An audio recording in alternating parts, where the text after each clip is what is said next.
Peace be with you. Let us all go through a reading from the Bible and grow with its teachings.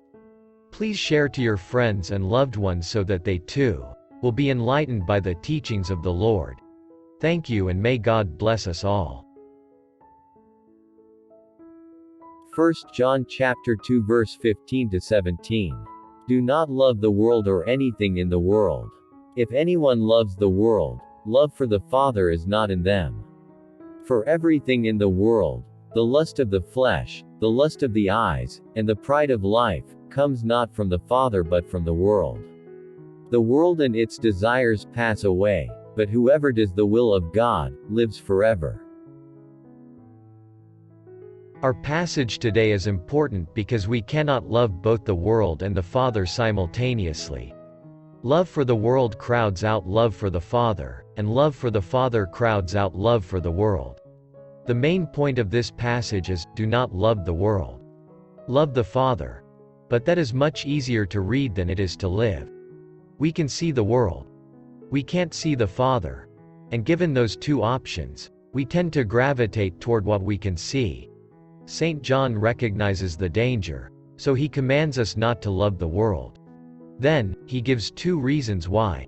The world is opposed to the Father, and the world is passing away.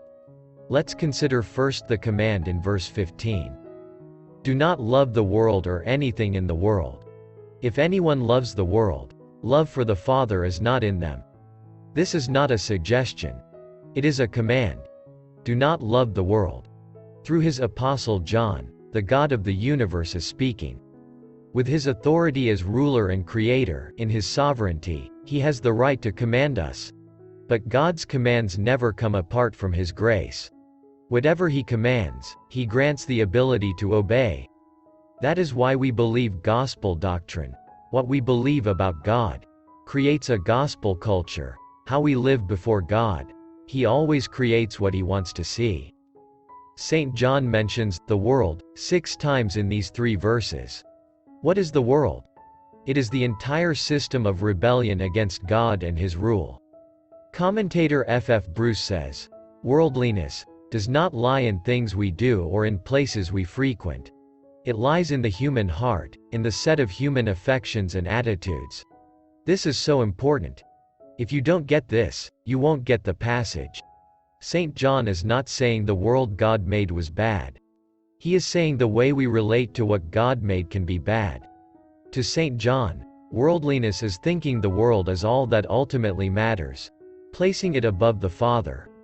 What makes the world bad is not the stuff in it, which came from God, but how we treat that stuff. We cannot love the world. View it as ultimate, and love the Father. View him as ultimate, at the same time. One comes first in our heart. St. John says it should be the Father. We know we shouldn't love the world, but its pull is strong, and we are tempted. The world never stops making offers, and our flesh never stops window shopping. St. John recognizes this.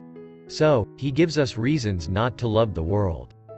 Verse 16 states that, for everything in the world, the lust of the flesh, the lust of the eyes, and the pride of life, comes not from the Father but from the world. While the lust of the flesh and lust of the eyes refer to the desire to have what you do not have, the boastful pride of life refers to sinful pride over what you do have.